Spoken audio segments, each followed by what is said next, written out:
এখানে কি কেউ নেই খাবাবের মতো, এখানে কি কেউ নেই হামজার মতো। অসাধারণ একটি গজল। বিরাট গজলটা শুনে এবং শেয়ার করুন। এখানে কি নেই খাবাবের মতো কেউ, এখানে কি নেই হামদার মতো কেউ, এখানে কি নেই খাবাবের মতো কেউ, এখানে কি নেই মাদানির মতো কেউ, এখানে কি নেই মালিকের মতো কেউ।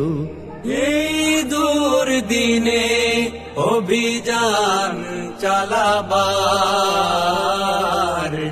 এখানে কি কেউ নেই, এখানে কি কেউ নেই। আল্লাহর রঙে জীবনকে রাঙাবার এখানে কি কেউ নেই।